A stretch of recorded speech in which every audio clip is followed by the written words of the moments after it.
and specifically taxes that you plan on imposing? Well, first of all, I don't think I'm defending anything. I'm telling people why I'm doing what I'm doing. I go to a lot of speeches, you know. I was at the Bankers League today. I mean, I just do what I can fit in the course of a day, and then, you know, we have the State of the State next week, and you know, I've told everybody, I've warned everybody, don't be expecting anything new. There's nothing new in there. We're just going to talk about where we are, where we were, where we are, and hopefully where we're going. But do you think that by explaining the strategy of why you're taxing that service that you can help convince them to go along with it?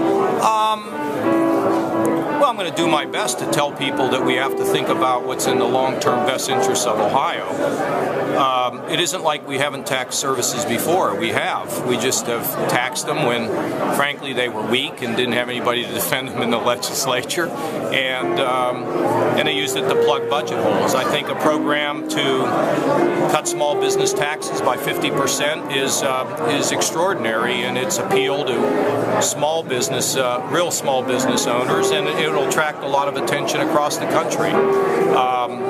But, you know, there's a lot of special interests that not want to do this. That's okay. We'll just see where it all ends up. I think the letter from Josh Mandel contributes to this healthy debate. What do you make of I don't make too much of it. I mean, it's a complicated issue, and it's sort of like the school funding, right? I mean, everybody was hyperventilating when they saw the printouts, and then it settles down, and, you know, it's like I asked that guy, do you have a better way of doing this? Tell me what it is.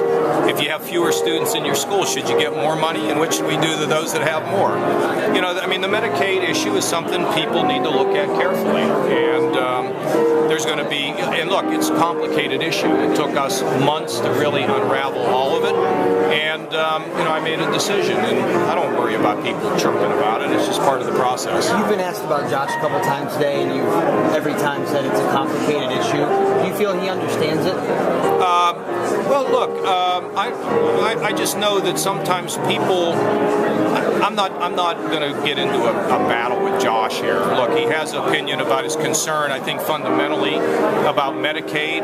I haven't read the letter, but I think it's about, you know, the overall health long-term of Medicaid.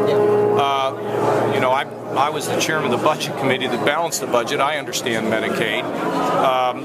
Is that program going to need to be reformed in the next decade or so? Yes. But we have an issue today.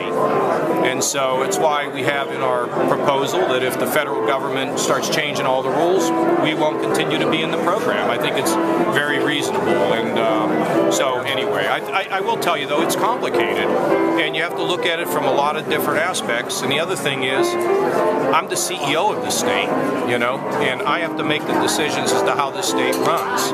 And it's important I make a decision based on what I think is going to be in the long-term health of this state. It's a different position than what other people hold. Remember, I used to be a congressman. You know, that was a place where, you know, you didn't have to defend the day, you didn't have to make all the decisions, but as a CEO, you have to.